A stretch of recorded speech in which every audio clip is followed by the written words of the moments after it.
নমস্কার, কেমন আছেন সবাই? আশা করি সবাই খুব ভালো আছেন। আমিও খুব ভালো আছি।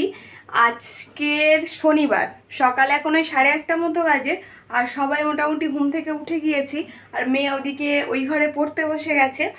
আর আজকে দেখি সকালবেলা কি টিফিন করা হয়। এখনও কি টিফিন করব, এখনও চাটাও পর্যন্ত খাওয়া হয়নি। তো মেয়ে বলল, মা আজকের কিছু মানে ওই যে পেটাই পরোটাগুলো হয় না, তো ও পেটাই পরোটা আর ঘুগনি খাবে বলছে। তো ওর পাপাকে বললাম, যাও একটু বাজারে যাও, গিয়ে তাহলে নিয়ে এসো। বাজারে বলতে আমাদের সামনে এখানে দোকান, ওখান থেকেই নিয়ে আসার কথা বললাম। আর মাছ নেই, তো দেখি যদি মাছ বাজার থেকে নিয়ে আসে মাছ হবে, না হলে কি রান্না করি দেখি, এখনও ঠিক করে উঠতে পারিনি। তার আগে আমি তোমাদের সঙ্গে একটা জিনিস শেয়ার করব, চলো।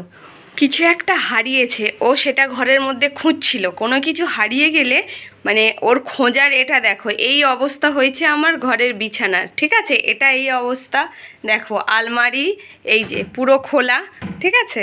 পুরো খুলে ওর কিছু যদি সোপানের যদি কিছু একটা হারিয়ে যায়, ঠিক আছে, সেটা নিয়ে মোটামুটি গোটা ঘর বাড়ি মোটামুটি একদম মানে তোলপাড় করে দেবে যতক্ষণ না সেটা খুঁজে পাবে।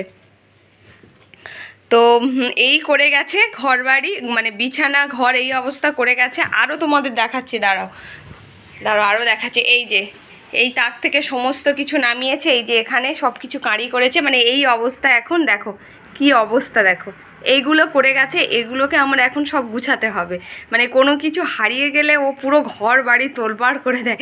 যাই হোক, এগুলো এখন আমি গুছাই, আবার তোমাদের সঙ্গে পরে কথা বলছি। আগে তো ঘরটাকে গুছাই, যা করে রেখে গেছে বিছানাটা দেখো। চলো, ঘরটা আবার গুছিয়ে দিয়েছি, মানে বিছানাটা গুছিয়ে নিয়েছি। এবারে যাই দেখি ওর দিকটা পরিষ্কার করে দিই।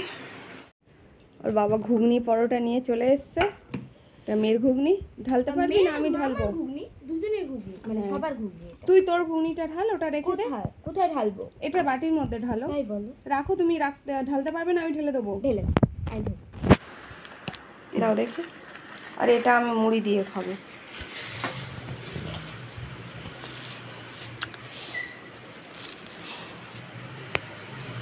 ঝোল ঝোল মতো কেন আজকে ঘুগনিটা? বাবা হয়তো একটু ঝোল এনেছে। না না, ঘুগনিটা এই ঝোল একদম পাতলা। যাই হোক, মাম পেঁয়াজ অ্যাড করে দাও। পেঁয়াজ এই লঙ্কা আছে এর মধ্যে। ঠিক আছে, ও একটু দিয়ে দাও তো। দিয়ে দেবো? হ্যাঁ দিয়ে দাও। কি বন্ধ করে। চলো, এদিকে মেয়েকে খেতে দিয়ে দিয়েছি, ও খাচ্ছে। আর আমি এদিকে জামা কাপড়গুলো কাচতে দিয়ে দিই। মেশিনের মধ্যেই জামা কাপড়গুলো সব রাখা আছে, শুধু খালি কাচতে দিয়ে দিলেই হয়ে যাবে। দেখো না, এটার এই মুঠিটা ভেঙে গেছে। সোপান সেবার ওই শক্ত হাতে ঘুরিয়েছে, পট করে ভেঙে গেছে। প্রবলেম হচ্ছে। নেক্সট বারে যখন আবার অর্ডার করা হবে তখন একটা এরকম আর পাউচ অর্ডার করব না আর কি, একেবারে এরকম একটা বক্স অর্ডার করে, মানে অর্ডার করে নিলে, হ্যাঁ বাটল অর্ডার করে নিলে তাহলে আর এটা হ্যাঁ অসুবিধা হবে না। নাহলে এই ভাঙা তো অসুবিধা হচ্ছে, কোথায় পড়ে টড়ে যায়। যাই হোক, এখন তো আপাতত কাজ চলুক।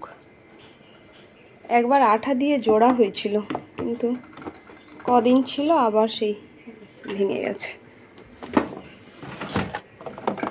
সমস্যাই হচ্ছে। চলো মেশিনটা চালিয়ে দিই।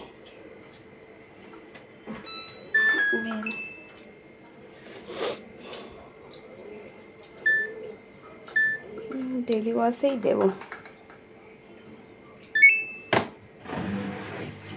জামা কাপড়গুলো কাচতে থাক, ওগুলো আমি দেবার দেখি একটু চা বানাই। চলো, এদিকে চাটা বসিয়ে দিয়েছি। একটু চা না খেলে না সকালটা ঠিকঠাক শুরু হয় না, তাই জলটা ফুটুক তারপরে চিনিটা দিচ্ছি। একটু লাল চাই খাবো। চলো চাটা খেয়ে রান্নাঘরে চলে এসেছি। সোপান বাজার থেকে মাছ নিয়ে চলে এসেছে। আজকের আসলে ঈদ না, প্রায় সমস্ত দোকান বন্ধ। ও বলছিল অনেক রকম যে মাছ নেবো সেরকম না, একটা বড় কাতলা মাছ নিয়ে চলে এসেছে। ওই একটা মাছ বললো 1 কিলো 700 750 মতো হয়েছিল, ওইটা নিয়ে চলে এসেছে একটাই মাছ। আর সবজিও সেরকম কিছু ছিল না, বললো সেরকম ম্যাক্সিমাম সব দোকান বন্ধ ছিল, তাই অল্প একটু কুমড়ো টুমড়ো নিয়ে চলে এসেছে। দেখি ফ্রিজের মধ্যে কী আছে, সেটা দিয়েই রান্না করব। তো মাছগুলো ভালো করে ভেজে নিচ্ছি। আর ফ্রিজের মধ্যে দেখলাম কয়েকটা পুরনো বেগুন আছে, আর একটা হচ্ছে কাঁচকলা আছে, আর মিষ্টি আলু আছে। তাই ওই সব রকম দিয়ে কাঁচকলা, বেগুন, মিষ্টি আলু, এমনি আলু দিয়ে সব কিছু দিয়ে মাছের তরকারি করেছি। আর মাছের মাথাটা বেশ বড় সাইজ ছিল, ওই হাফ মাথা নিয়ে কুমড়ো এনেছিল, কুমড়ো আলু দিয়ে একটু চচ্চড়ি মতো করেছি। তো দেখতে দেখতে ওদিকে মাছের তরকারিটা হয়ে গিয়েছে, এদিকে কুমড়ো আলুর চচ্চড়িটাও হয়ে গেছে। আর থানকুনি পাতা আগের দিন এনেছিল, দুটো আঁটি ছিল, তো ওই থানকুনি পাতাটাও বেটে নিয়েছি। রান্না হয়ে গেছে, মেয়ে স্নান করে নিয়েছে। ও বললো মা আজকের আমি তাহলে ঠাকুর পুজোটা দিয়ে নিই। তাহলে তুই দে ঠাকুর পুজোটা। তাহলে ও ঠাকুর পুজো দিচ্ছে, আমি গিয়ে এবার স্নানটা করে নেবো। আজকে স্নান করতে অনেকটাই বেলা হয়ে গেছে, প্রায় 12:30 বাজে। জল মনে হয় আগুনের মতো হয়ে গেছে, মানে আমাদের এখানে বেলা হলে না জল প্রচণ্ড গরম হয়ে যায়। তো গিয়ে দেখি, মেয়েকে বলেছি তুই স্নান করার পর আমার জলটা ভরতে দিস, মানে ও ভরে রেখেছে, দেখি কতটা কী আছে। চলো স্নান করে এসে আবার কথা বলছি, টাটা। এখন ওই 4:40-45 মতো বাজে। মেয়ের আজকে নাচের ক্লাস আছে, তারপরে ওখান থেকে পড়তে যাবে, তো আমরা বেরিয়ে পড়েছি। যাই হোক, আজকের ভিডিওটা তাহলে এই পর্যন্ত। সবাই ভালো থাকবেন, সুস্থ থাকবেন, আর সবাইকে ভালো রাখবেন। দেখা হচ্ছে পরের ভিডিওতে।